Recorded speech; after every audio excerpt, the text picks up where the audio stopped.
حضرت امام حسین علیہ السلام کی خلافت یزید بن معاویہ کے ہاتھوں میں آنے پر انکار صرف اقتدار کی نہیں بلکہ دین کی حفاظت کی جنگ تھی۔ یزید کی فاسقانہ زندگی، اسلامی تعلیمات سے بغاوت اور ظلم و جبر کے مظاہر نے اہل ایمان کو سوچنے پر مجبور کر دیا تھا کہ کیا وہ ایسے شخص کی بیعت کریں جو دین کا دشمن ہے۔ کوفہ اس وقت ایک اہم اسلامی مرکز تھا جہاں علی المرتض کے دور خلافت میں حکومتی دارالخلافہ بھی قائم رہا تھا۔ اہل کوفہ کی ایک بڑی تعداد اہل بیت سے محبت رکھتی تھی۔ جب انہوں نے سنا کہ حسین ابن علی نے یزید کی بیعت سے انکار کر دیا ہے اور مدینہ سے مکہ کی طرف ہجرت کر چکے ہیں تو کوفہ والوں کے دل میں جوش اور جذبہ بیدار ہوا۔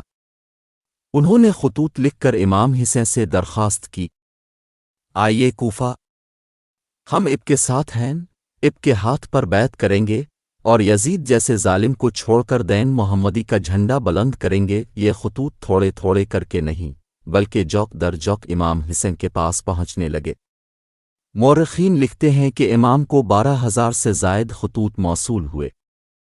ان میں کوفہ کے مشہور قبائل، بزرگوں اور عام لوگوں کی طرف سے امام حسین کو بلانے کی دعوت تھی۔ امام حسین نے ان خطوط کو پڑھا اور مشورہ کیا کہ کس کو کوفہ بھیجا جائے۔ انہوں نے حضرت مسلم بن عقل کا انتخاب کیا جو نہ صرف اب کے چچا زاد بھائی تھے بلکہ دینداری، بہادری، صبر اور فہم و فراست میں اپنی مثال اب تھے۔ حضرت مسلم حضرت علی کے بھائی حضرت عقل کے بیٹے تھے۔ اپنے نہایت سادہ مزاج، شجاع اور پرہمت انسان تھے۔ آپ بچپن سے ہی اہل بیت کی صحبت میں رہے، دین کی تعلیم حاصل کی اور جنگوں میں بھرپور حصہ لیا۔ جب امام حسین نے انہیں کوفہ روانہ کرنے کا ارادہ ظاہر کیا تو حضرت مسلم نے کسی تردد کے بغیر عرض کیا، مولا، اگر میرا خون اب کے مقصد کی راہ میں بہے تو یہی میری زندگی کی کامیابی ہوگی۔ حضرت امام حسین نے حضرت مسلم کو روانہ کرتے وقت 3 باتوں کی نصیحت کی۔ 1 تقوی، ہر حال میں اللہ کا خوف دل میں رکھنا۔ 2 حکمت، جلد بازی سے بچنا اور لوگوں کے دلوں میں حکمت سے بات کرنا۔ 3 اطلاع دہی، حالات کو اچھی طرح سمجھ کر مجھے خط لکھنا تاکہ میں فیصلہ کر سکوں کہ کب روانہ ہونا ہے۔ مسلم 2 بیٹوں محمد اور ابراہیم کے ساتھ مکہ سے کوفہ کی طرف روانہ ہوئے۔ راستہ لمبا اور دشوار گزار تھا، بعض راستے سنسان اور بعض خطرناک، مگر حضرت مسلم کا دل مطمئن تھا کیونکہ وہ ایک مقدس مشن پر روانہ ہو رہے تھے۔ حسین کے سفیر بن کر راستے میں جب مختلف قبائل نے پوچھا کہ کہاں جا رہے ہیں تو آپ نے فرمایا، میں حسین ابن علی کا نمائندہ ہوں، جا رہا ہوں ان لوگوں کی طرف جنہوں نے ان کے نام پر جان نچھاور کرنے کا وعدہ کیا ہے۔ آخرکار حضرت مسلم کوفہ پہنچے۔ سب سے پہلے مختار بن ابی عبیدہ ثقفی نے آپ کو اپنے گھر میں قیام کی دعوت دی، مگر مختار کی شہرت کی وجہ سے حضرت مسلم نے حان بن عروہ کے گھر کو ترجیح دی جو معروف شیعہ بزرگ تھے۔ کوفہ میں اپنے چھپ کر امام حسین کے نام پر بیعت لینی شروع کی۔ شروع میں 100، پھر 500، پھر ہزاروں لوگ آنے لگے، حتیٰ کہ 18,000 سے زائد افراد نے اب کے ہاتھ پر بیعت کی اور وعدہ کیا کہ اگر امام حسین آئیں تو وہ جان، مال اور اولاد سے ان کا ساتھ دیں گے۔ جب حضرت مسلم نے کوفہ کے ان حالات کا جائزہ لیا تو اپنے ایک خط امام حسین کو لکھا، کوفہ میں اب کے حق میں جذبہ ایمانی عروج پر ہے، لوگوں نے میری بیعت کی ہے اور وہ اب کے منتظر ہے، فوراً روانہ ہو جائیں۔ یہ خط امام حسین کو مکہ میں موصول ہوا۔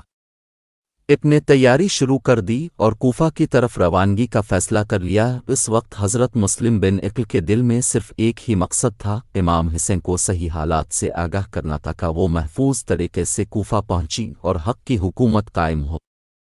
مگر انہیں علم نہ تھا کہ حالات بہت جلد پلٹنے والے ہیں۔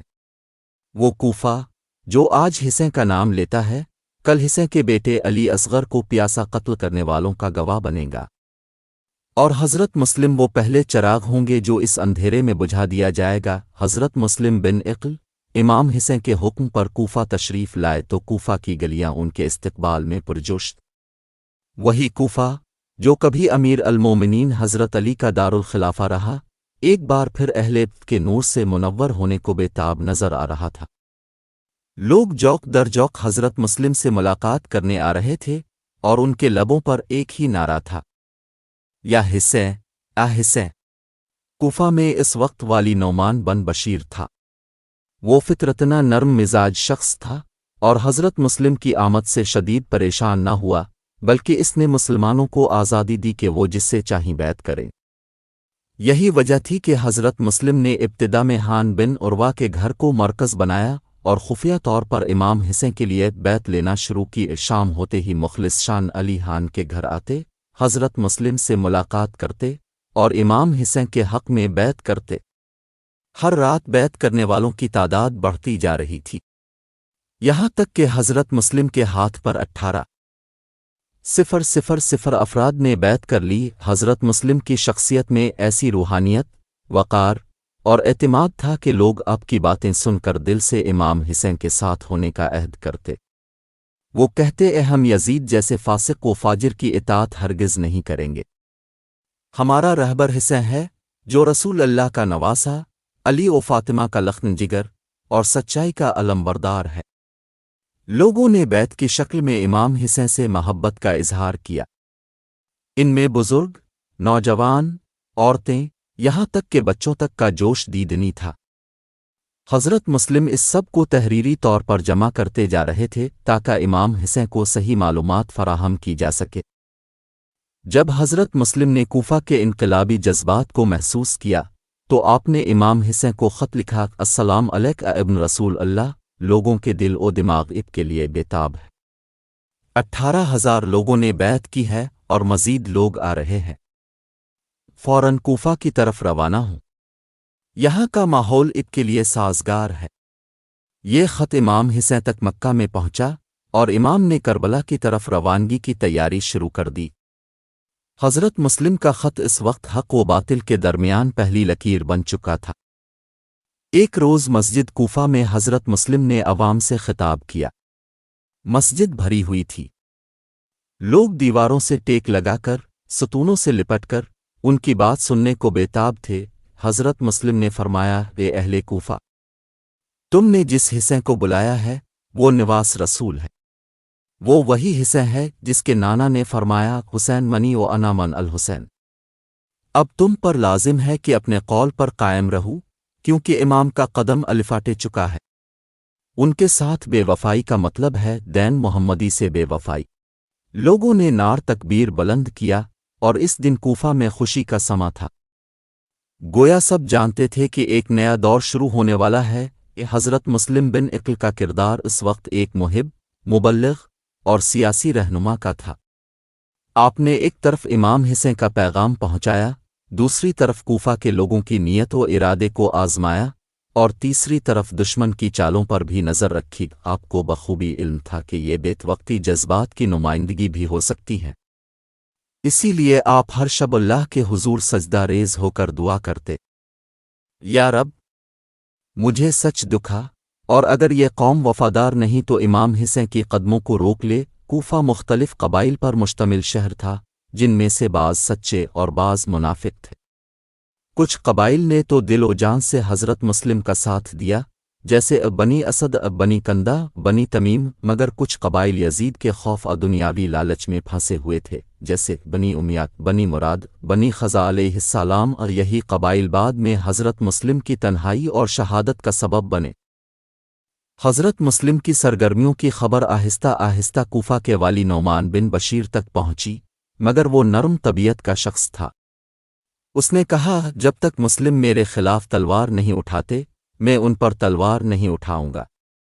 یہ نرم رویہ یزید کو پسند نہ آیا اور وہ کوفہ کا نظم و نسق سنبھالنے کے لیے بصرہ سے اپنے سب سے سخت گیر اور چالاک گورنر عبید اللہ بن زیاد کو روانہ کرتا۔ یہی عبید اللہ بن زیاد، جس کا نام ظلم، فریب اور اہل بیت دشمنی سے جڑا ہوا ہے، آنے والے دنوں میں حضرت مسلم بن عقل اور امام حسین کی راہوں میں کانٹے بچھائے گا۔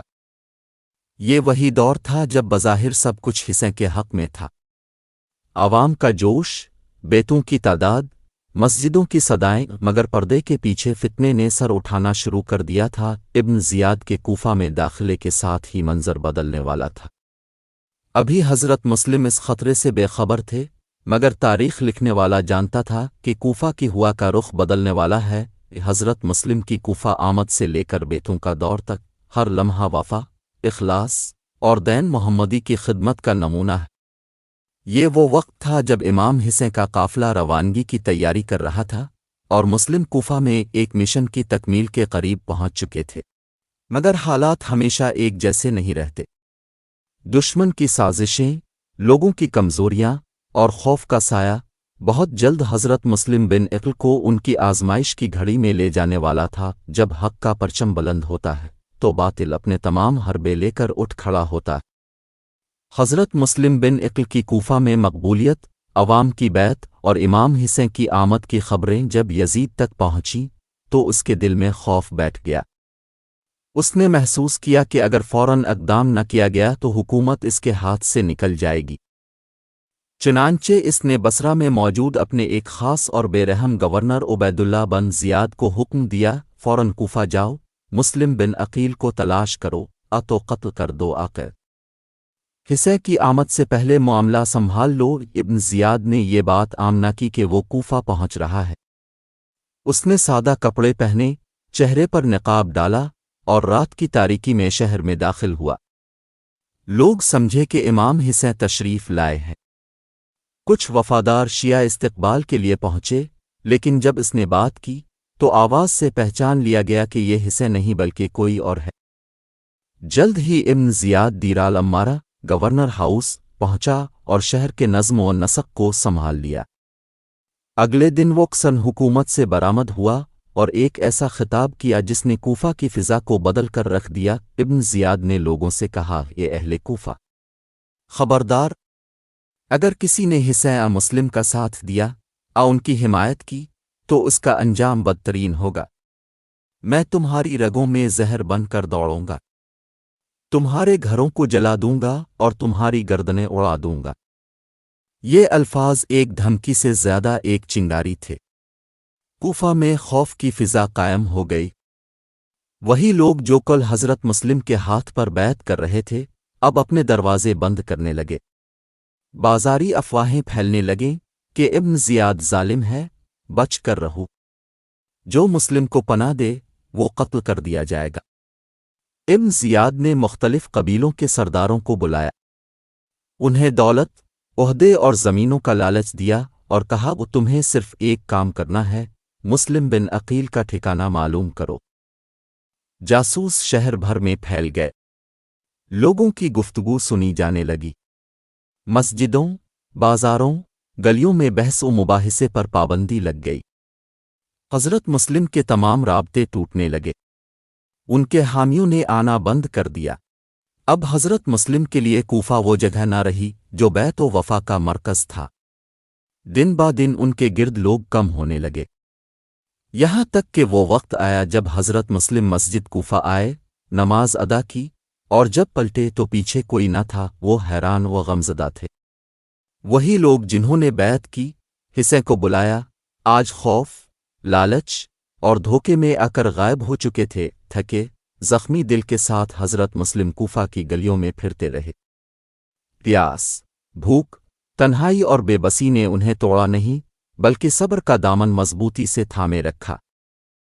کئی گلیوں میں دروازے کھٹکھٹائے مگر سب بند۔ آخرکار ایک دروازہ کھلا، یہ تو علیہ السلام کا گھر تھا، ایک نیک اور سچی عورت جو حضرت علی کی محب تھی۔ جب حضرت مسلم نے کہا میں حسین کا سفیر ہوں، دشمنوں سے بچنے کے لیے پناہ چاہتا ہوں، تو علیہ السلام نے فوراً دروازہ کھول دیا اور کہا وہ میرے گھر میں آپ کے لیے ہر لمحہ خیر ہے، آئیے میرے گھر کو نورانی کر دیجیے۔ حضرت مسلم تو علیہ السلام کے گھر مقیم ہو گئے مگر یہ قیام بھی زیادہ دیر نہ چل سکا، تو علیہ السلام کا بیٹا عبید اللہ بن زیاد کا حامی تھا۔ جب اسے خبر ملی کہ حضرت مسلم اس کے گھر میں مقیم ہیں تو اس نے خفیہ طور پر ابن زیاد کو اطلاع دی۔ ابن زیاد فوراً خوش ہوا اور کہا کل صبح مسلم کو گرفتار کر کے میرے پاس لایا جائے۔ اس نے 500 سپاہیوں پر مشتمل ایک لشکر روانہ کیا۔ لشکر نے تو علیہ السلام کے گھر کا محاصرہ کر لیا۔ حضرت مسلم بن عقل کو جب لشکر کی آمد کی اطلاع ملی تو انہوں نے زنرہ پہنی، تلوار سنبھالی اور گھر سے باہر نکلے۔ صرف ایک شخص اور 500 دشمن، مگر وہ شن علی کا بھتیجا تھا، نہ گھبرایا نہ پیچھے ہٹا۔ جیسے ہی دشمن قریب آیا، حضرت مسلم نے تلوار سے زبردست وار کیا، کئی سپاہیوں کو قتل کر دیا۔ دشمن پیچھے ہٹنے لگا۔ حضرت مسلم نے دشمن کی صفوں میں کوہرام مچا دیا، یہاں تک کہ وہ مسجد کوفہ کے قریب پہنچ گئے۔ سپاہیوں نے سوچا کہ طاقت سے نہیں جیت سکتے، تو چالاکی اختیار کی۔ انہوں نے کنویں کو ڈھک کر حضرت مسلم کو اس طرف دھکیلا۔ جب حضرت مسلم اس طرف بڑھے تو نیچے گڑھے میں گر گئے اور دشمن نے فوراً چاروں طرف سے قابو پا لیا۔ حضرت مسلم کو گرفتار کر کے ابن زیاد کے دربار میں لایا گیا۔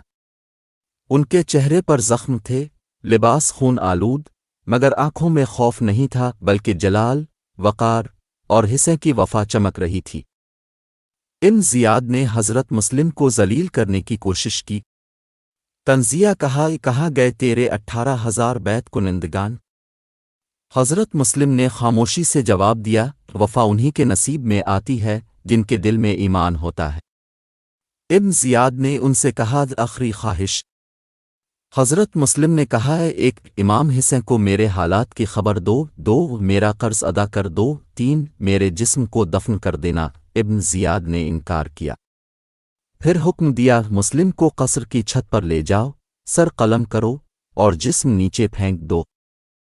یہ باب ہمیں دکھاتا ہے کہ کیسے وفاداری آزمائشوں سے گزرتی ہے اور کیسے باطل اپنی چالاکیوں سے حق کو مٹانے کی کوشش کرتا ہے، مگر شہید کا خون ہمیشہ فتح کا آغاز ہوتا ہے۔ حضرت مسلم کی گرفتاری، ان کی تنہائی، کوفہ کی بے وفائی اور ابن زیاد کا ظلم، سب مل کر کربلا کی راہ ہموار کر رہے تھے۔ حضرت مسلم بن عقل، جو چند دن پہلے تک ہزاروں افراد کے بیعت کنندہ، عوامی امیدوں کے مرکز اور امام حسین کے سفیر تھے، آج تنہا، زخمی اور قید کی حالت میں ابن زیاد کے دربار میں کھڑے تھے۔ لباس خون آلود، چہرہ غبار آلود، مگر نگاہوں میں عزم و وفا کی وہ چمک تھی جو صرف شہداء کے حصے میں آتی ہے۔ جب حضرت مسلم کو دربار میں لایا گیا تو ابن زیاد فخریہ مسکرایا، گویا اس نے کوئی بڑی فتح حاصل کر لی ہو۔ دربار میں موجود اموی درباری حضرت مسلم کی حالت کو دیکھ کر تمسخر سے ہنسنے لگے، مگر حضرت مسلم نے اپنا سر جھکایا نہیں، بلکہ بلند لہجے میں فرمایا، میں حسین کا نمائندہ ہوں۔ اگر میری گرفتاری سے تم سمجھو کہ حق دب گیا ہے تو جان لو، حق وہ سورج ہے جو تمہارے ظلم کے پردوں کو چیر دے گا۔ ابن زیاد نے طنزیہ انداز میں کہا، مسلم، تم نے حسین کو یہاں بلایا، اب تمہارا انجام کیا ہونا چاہیے؟ حضرت مسلم نے پروقار لہجے میں جواب دیا، میرا انجام تم نہیں طے کرتے، میرا رب وہ ہے جو تمہارے غرور کو خاک میں ملائے گا۔ ابن زیاد نے حضرت مسلم کو قتل سے پہلے آخری بات کہنے کی اجازت دی۔ حضرت مسلم نے کہا، امام حسین کو اطلاع دو کہ کوفہ بدل چکا ہے، یہاں بے وفائی چھا چکی ہے، وہ ہرگز یہاں نہ آئیں، دو میرے قرض ادا کر دیے جائیں۔ میں نے کوفہ میں کچھ لوگوں سے ضرورت نہ قرض لیا، چاہتا ہوں کہ میں مقروض نہ مروں۔ 3 میری لاش کو دفنا دیا جائے تاکہ میری لاش درندوں کے لیے نہ چھوڑی جائے۔ ابن زیاد نے ان تینوں وصیتوں کو ٹھکرا دیا اور تنزنہ کہا، تمہیں دفن بھی نہیں کیا جائے گا اور حسین کو اطلاع بھی نہیں ملے گی۔ حضرت مسلم نے ایک مخفی پیغام اپنے قریبی ساتھی کو دیا تھا کہ وہ امام حسین تک پہنچایا جائے۔ وہ شخص مشکلوں سے سفر طے کر کے امام تک پہنچا اور حضرت مسلم کی شہادت کی خبر دی۔ امام حسین یہ سنتے ہی غم سے نڈھال ہو گئے، زمین پر بیٹھ گئے اور فرمایا، آنویا نلوان وانویا نلیان راجنا آوین مسلم، تم نے اپنا فرض ادا کر دیا، تم نے دشمن کے نرغے میں بھی وفاداری نبھائی، تم حسین کے سفیر ہی نہیں، میرے دل کا ٹکڑا تھے۔ امام نے حضرت مسلم کے دونوں بچوں کو بلایا، ان کے سروں پر ہاتھ پھیرا اور فرمایا، تمہارے بابا نے ران وفا میں شہادت پائی ہے، تم میرے بچے ہو، میں تمہیں اپنے بچوں کی طرح پالوں گا۔ اس باب میں حضرت مسلم کی وفا، تنہائی اور شہادت کو اجاگر کرنا مقصد تھا۔ حضرت مسلم بن عقل کی شہادت ہمیں یاد دلاتی ہے کہ حق کا ساتھ دینے والا، چاہے تنہا کیوں نہ ہو، تاریخ میں ہمیشہ زندہ رہتا ہے۔ آپ کی تنہائی ہمیں بتاتی ہے کہ حق پر ڈٹے رہنا آسان نہیں ہوتا۔ وفا کا مطلب صرف نعرہ لگانا نہیں بلکہ قربانی دینا ہے۔ باطل وقتی طور پر غالب آ سکتا ہے مگر حق کا پرچم بلند ہو کر رہتا ہے۔ حضرت مسلم بن عقل کی شہادت صرف ایک فرد کی موت نہ تھی بلکہ ایک عہد کی وفا کا انتہا اور حق کی گواہی کا روشن استعارہ تھی۔ ان کی شہادت نے کوفہ کو بے نقاب کیا، یزید کے چہرے کو اور عیاں کیا، اور امام حسین کو وہ سب کچھ دکھا دیا جو بعد میں کربلا کے میدان میں خون سے تحریر ہونا تھا۔ جب حضرت مسلم کی شہادت کی خبر امام حسین تک پہنچی، وہ قافلے کے ساتھ کربلا کی طرف بڑھ رہے تھے۔ ایک خفیہ پیغام رساں نے آ کر عرض کیا، یا ابن رسول اللہ، مسلم بن عقل شہید ہو چکے ہیں اور کوفہ کے حالات مکمل طور پر بدل چکے ہیں۔ امام حسین نے فوراً قافلہ روکا، خیمے لگوائے اور رات بھر تنہائی میں عبادت کرتے رہے۔ فجر کے وقت اپنے اہل قافلہ کو جمع کر کے فرمایا، ہم پر ایک بڑی مصیبت آن پڑی ہے۔ ہمارے سفیر، ہمارے وفادار مسلم بن عقیل شہید کر دیے گئے ہیں۔ جو چاہے اس قافلے سے واپس چلا جائے، اسے کسی پر بوجھ نہیں ڈالے گا۔ لیکن قافلے میں شامل تمام افراد نے ایک آواز میں کہا، اے فرزند رسول، ہم ایک کے ساتھ ہیں، چاہے موت سامنے ہو۔ حضرت مسلم کے دو بیٹے محمد اور ابراہیم، جنہیں امام حسین نے ساتھ لے لیا تھا، کربلا سے پہلے گرفتار کر لیے گئے۔ انہیں قید میں ڈالا گیا اور ایک رات ایک دریا کے کنارے انہیں شہید کر دیا گیا۔ روایت کے مطابق دونوں بچے دریا کے کنارے سو رہے تھے کہ ایک درندہ سپاہی نے انہیں خنجر سے شہید کر دیا۔ یہ بھی حضرت مسلم کے خاندان کی قربانی تھی جو کربلا سے پہلے ہی اسلام کے لیے پیش ہو چکی تھی۔ کوفہ، جو کل حضرت مسلم کے نعروں سے گونج رہا تھا، آج خاموش اور شرمندہ تھا۔ تو علیہ السلام جیسی خواتین اور حبیب ابن مظاہر جیسے مرد دل ہی دل میں روتے رہے۔ جب امام حسین کی شہادت کے بعد اہل بیت کے قافلے کو قید میں کوفہ لایا گیا، تب اہل کوفہ کی عورتیں اور بچے گلیوں میں رونے لگے۔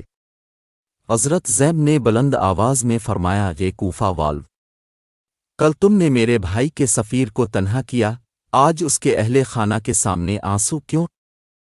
حضرت مسلم کی قربانی ہمیں یہ سبق دیتی ہے کہ حق کے لیے تنہا کھڑے ہونے والے ہی تاریخ بدلتے ہیں۔